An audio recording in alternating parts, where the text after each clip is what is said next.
about to commence a season that is the most powerful season from the seasons of the year. The most blessed night in existence, the most powerful night in existence is indeed the night known as Laylatul Qadr. Allah Almighty says very clearly, Laylatul Qadri khayrun min alfi shahr. The night of Qadr translates as decree, Qadr and Taqdeer. Also power, the power of the night, the power of Allah. So Allah Almighty says this night of Qadr or decree is better than 1,000 months. That is more than 83 years. Subhanallah. My brothers and sisters, we've just about commenced this beautiful season. If you are going to waste your time in these last 10 nights, then indeed you would be the loser. So let's take it seriously. The Prophet, peace be upon him, when the last 10 entered, he took it very seriously. أحيا الليل وأيقظ أهله. He got his family up, he woke them up. Hey, let's get up, let's pray, or whatever it may have been. And he took it seriously. أحيا الليل means he livened the night. Many people liven the nights of Ramadan, but they play cards, they play games, they sit and watch movies, they do so many other things. We spoke about that already. They watch games and so on. There is a time for that which is permissible in terms of recreational stuff, but not in the month of Ramadan, in the last 10 nights. Minimize it. Cut it down. The games that you play, it's okay, give it a break. أحيا الليل وأيقظ أهله جد وشد الميزرة. He took it very seriously. The Prophet Muhammad, peace be upon him, took it very seriously. He tightened the belt. That has a deep meaning. But what it definitely means is the things that you would normally engage in and, recreation or anything else, you become conscious of worshipping Allah, seeking His forgiveness, doing acts of worship, maybe give out a little charity, maybe do something. Yes, we spoke already in one of the episodes about i'tikaf. But now for every one of us, this night of decree is more powerful than 1,000 months. It's better than 1,000 months. I need to make sure that I'm using it. I need to make sure that I understand the favor of Allah. Through the year, there is not going to be another night more powerful than this. Why do they call it the night of decree? Because the Quran says, فِيهَا يُفْرَقُ كُلُّ أَمْرٍ حَكِيمٍ. The decree, Allah Almighty decrees things on that particular night with His wisdom. And whatever your destiny is for the following year, whatever is going to be predestined and written, the details for the following year, according to the most correct opinion of the vast majority of scholars, is on this particular night of decree. That's why they call it the night of decree, Laylatul Qadr. Like we say, the Qadr is including the power and the decree of Allah Almighty. What decree is it? Well, Allah is going to decree your future. That's what it is. Don't spend that night doing something crazy. Rather, spend it in acts of worship. Spend it in charity. Spend it with your family in a beautiful way. Subhanallah. Spend it reflecting, pondering, changing something. Like Aisha radiallahu anha asked the Prophet Muhammad, peace be upon him, and we've said this before, if I were to see or witness or be fortunate enough to be in this night of decree, what should I do? What should I say? He says, say, Allahumma innaka afuun tuhibbul afwa fa'fu anni. Oh Allah, you are most forgiving. You love to forgive. So forgive me. So if you achieve forgiveness, it's amazing. It's the biggest achievement you could ever have from the month of Ramadan, is to be able to have the blessings of standing in worship during the night of decree, even for a portion of the night. Not every one of us can stay awake all night, every night. Yes, not every one of us can stay awake throughout the night on any night. There are some people who need their sleep. You may, but keep it minimum. It's sunnah to liven the entire night.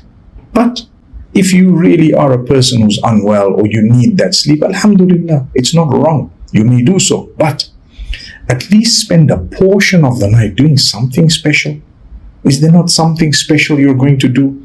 Going to read a page of the Quran that you don't normally do? Going to read a little bit more today? Going to engage in extra acts of worship? Subhanallah, something to please Allah, give a charity maybe. Make peace with someone, family members, and many others that there may be. Promise Allah to change your bad ways and habits.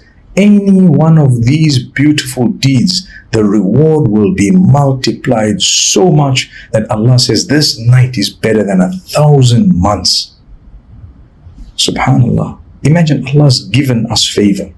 We have read, like Nuh alayhi salam, for example, it is said he lived with his people for 950 years and lived beyond that even more. And we have lives that are between 60 and 70 years plus minus. The average lifespan is far less than what it was then. So Allah is doing you a favor. If you have to witness 10 nights of decree throughout 10 years or 10 Ramadans, it would be more than 830, between 830 to 840 years of ibadah and worship. Can you imagine? It brings a smile to the face. MashaAllah. May Allah's blessings shower upon us always. Ameen.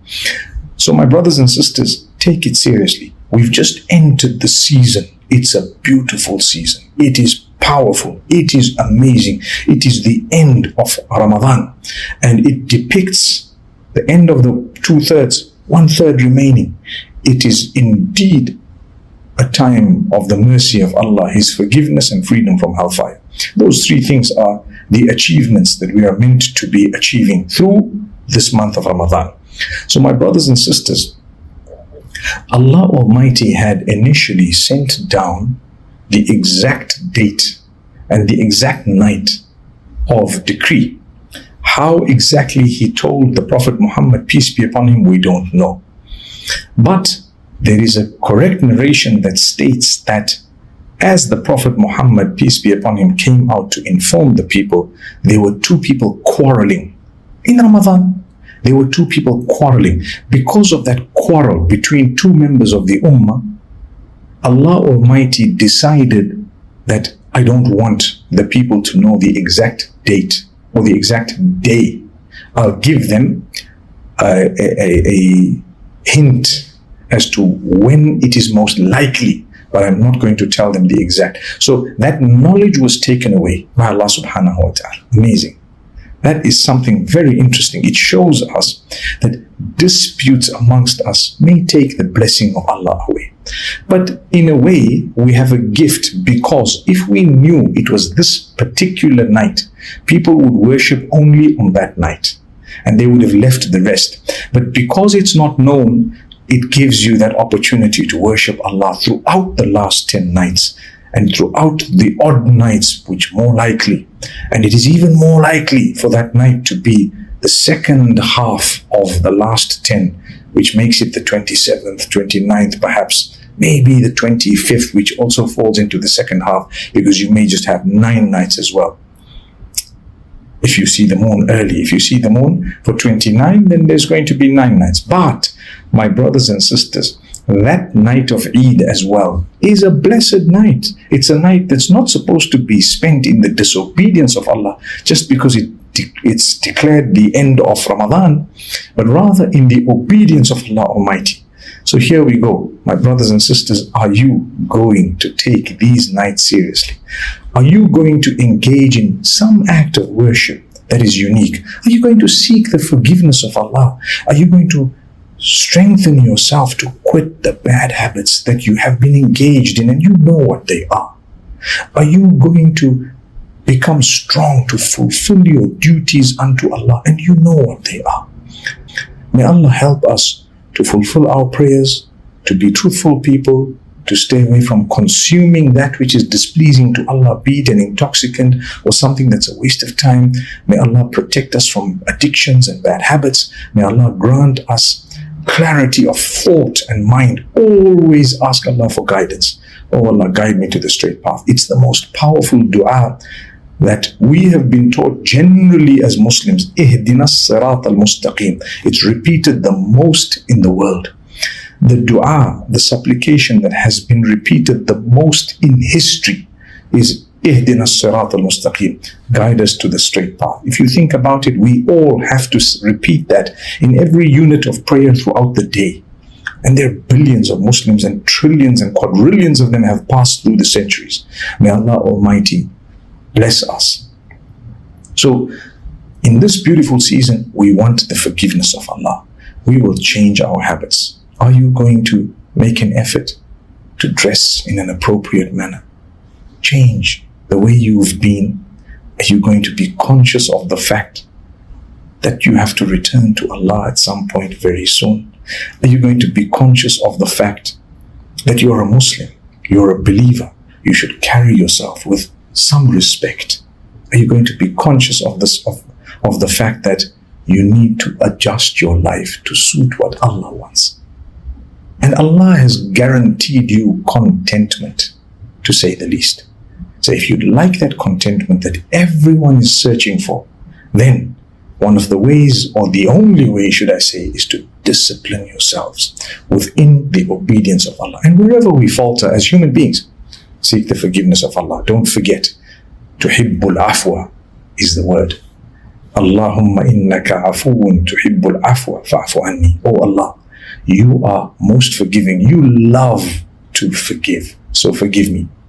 No matter what you've done, no matter how many times you've done, no matter how much you've repeated it, Allah says, I love to forgive. So we're saying, you love to forgive? Forgive me. May Allah bless all of us and grant us true forgiveness.